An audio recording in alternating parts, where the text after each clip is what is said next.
আজকে আমি কথা বলবো একটা গুরুত্বপূর্ণ বা মূল্যবান একটা ডিজিজ নিয়ে। সাধারণত ইন্ডিয়ায় দেখা যায় না বললে ভুল হবে, এবং দেখা যায় না বললেও ভুল হবে। মানে বলতে চাইলে এটা রেয়ার ডিজিজ, মানে ডিজিজটা খুবই কম দেখা যায় ইন্ডিয়াতে। ডিজিজটার নাম কি? GBS syndrome. জিবিএস সিনড্রোম আসলে কি, এবং এটা নিয়ে মানুষ অনেক ভয় পায় যে এটা হলে কি হবে, একটা রেয়ার ডিজিজ। আজ থেকে বছরখানেক আগে এটাকে পেপারে দেখা গিয়েছিল। টাইমস অফ ইন্ডিয়া, মনে হয় টাইমস অফ ইন্ডিয়া এরকম কিছু একটা, না দ্য হিন্দু, ইংলিশ পেপারে এসেছিলো সিনড্রোমটা, জিবিএস সিনড্রোম। জিবিএস সিনড্রোম এটা এসেছিল, গুলিয়ান বেরি সিনড্রোম।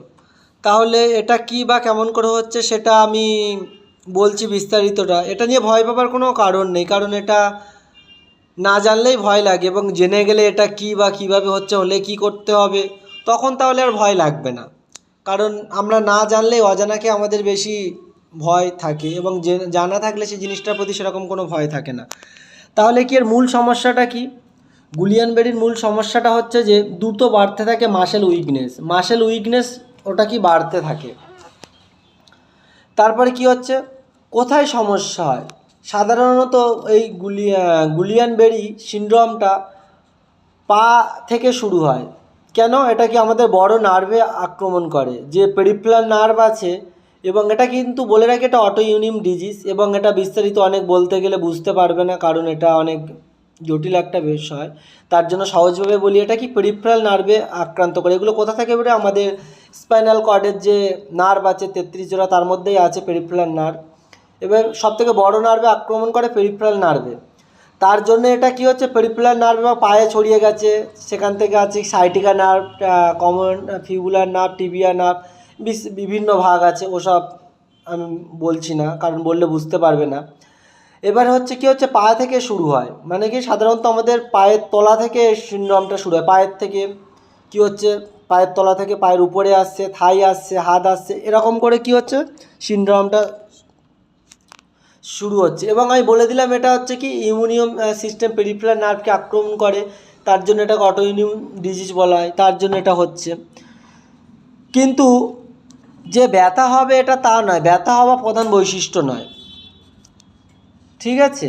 এইবারে যে সোয়েলিং থাকবে, মানে সোয়েলিং মানে কি, সোয়েলিংয়ের আবার 5টা ক্যারেক্টার। সোয়েলিং হচ্ছে pain, redness, hotness, loss of range of motion, হেডনেস।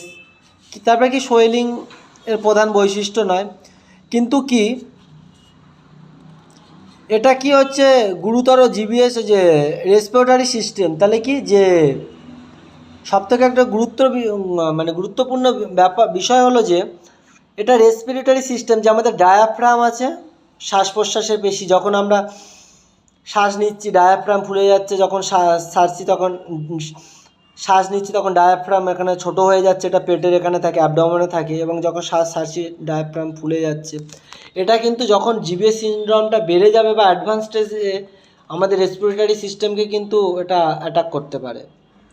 এবং কি ডিপ টেন্ডন রিফ্লেক্স কমে যায়। ডিপ টেন্ডন রিফ্লেক্স মানে কি, যে আমাদের পায়ে হাঁটুর এখানে যে টিবিয়া বোন আছে, ওখানে কি যে একটা টেন্ডন আছে, ওখানে একটা আমাদের যে হ্যামার পাওয়া যায়, যে ওটা হচ্ছে যারা ডক্টর তারা জানে, হ্যামার দিয়ে ওখানে টাচ করলে না রিফ্লেক্স, মানে কি যেরকম এটা ধরুন আমার এই রিস্টটা হচ্ছে হাঁটু, একটা টিবিয়া, এইটা হচ্ছে আমাদের পা। যখন এখানে আমাদের সেন্সেশন থাকবে, এখানে যখন টাচ করা হবে, মারলে না তখন এরকম হবে, কারণ কি ডিপ টেন্ডন রিফ্লেক্স আছে। এটা কিন্তু কি হয়, যে এই যে গুলিয়ান বেরি সিনড্রোমে না এই রিফ্লেক্সটা কমে যায়, এটা হচ্ছে। এবং কি করে বুঝবেন যে আপনার যে ডিজিজটা হয়েছে বা এটা হচ্ছে, কি করে বুঝবেন?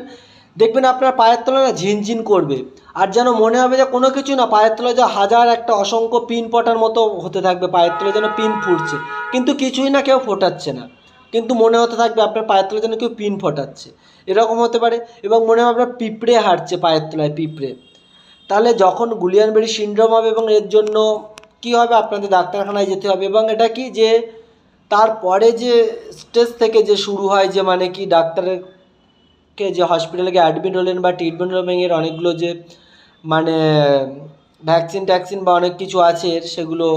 পরে কি হয়, যে মাসেল উইকনেস কেমন আছে, একটা এমএমটি, এটা যারা যে অকুপেশনাল থেরাপি, ফিজিওথেরাপিস্ট, যারা যেমন আমাদের মতো যারা ফিজিওথেরাপিস্ট আছে, তারাই হচ্ছে যে এমএমটি পরীক্ষা করে দেখবে মাসেল কন্ডিশন। কারণ এমএমটির তো আবার অনেকগুলো ভাগ আছে, জিরো মাসেল গ্রেড, এগুলো 0, 1, 2, 3, 4, 5, 5 মানে নর্মাল, এগুলো পরীক্ষা করে তারপরে হচ্ছে মানে এই যে ফিজিওথেরাপি যেগুলো আছে নেক্সট স্টেপ সেগুলো শুরু করা হয়। তাহলে এই যে জিবি মানে এস, এই গুলিয়ানবেরি সিনড্রোম, এটা নিয়ে ভয় পাবার অত কোনো কারণ নেই, কিন্তু হ্যাঁ কি ট্রিটমেন্টটা সঠিকভাবে করতে হবে এবং সঠিক সময়। এই ছিল আজকের গুলিয়ানবেরি সিনড্রোমের মানে যেটা কি এবং কি করে কি হচ্ছে সে বিস্তারিত। যদি এই নিয়ে কোনো কোশ্চেন থাকে তাহলে আমাকে কমেন্টে জানাবেন, আমি তার অ্যান্সার দিয়ে দেবো। তা চলুন আজ এই অবধি।